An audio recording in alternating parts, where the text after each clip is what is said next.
Dans 1 Thessaloniciens 5, verset 23, il dit que le Dieu de paix vous sanctifie lui-même et que tout votre être, l'esprit, l'âme et le corps soient conservés irrépréhensibles lors de l'avènement de notre Seigneur Jésus-Christ. On dit avec esprit, âme et corps. La Bible montre nous clairement que l'homme l'est créé en trois parties. C'est la trinité de l'homme. Et dans le processus de la création de l'homme, l'esprit de l'homme a été créé avant que le corps était formé pour que après l'âme soit créée. Lorsque bon Dieu a créé l'homme, il a créé l'esprit premièrement et après il a formé le corps pour que l'homme soit capable de créer.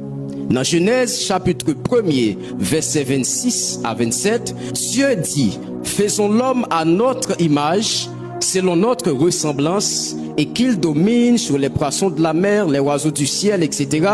Et la Bible dit dans verset 27 là, il les créa à son image et il les créa hommes et femmes. Mais on peut remarquer c'est juste dans le chapitre 2 que la Bible dit que Dieu forma l'homme de la poussière de la terre et il souffla dans ses narines un souffle de vie et l'homme devint un être vivant.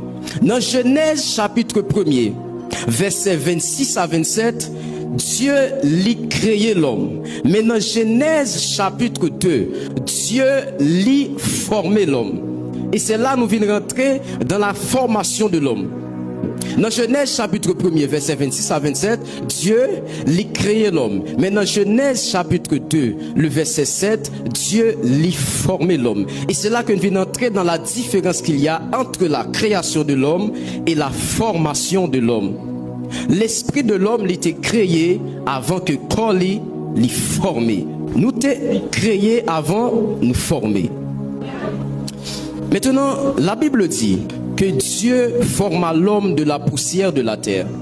Et il souffla dans ses narines un souffle de vie et l'homme devint un être vivant. Et c'est là que nous venons rentrer dans la création de l'âme. Diavem l'âme. Namou. Diavem l'âme. C'est là que nous venons entrer dans la création de l'âme. Parce que l'âme l'a créé lorsque l'esprit allait rencontrer avec corps. C'est effusion esprit à notre corps qui vient by création ou émanation avec l'âme. C'est lorsque l'esprit a rencontré avec corps que l'âme là vient créer. Pour qui ça? Parce que l'esprit n'a pas qu'à demeurer dans le corps sans l'âme.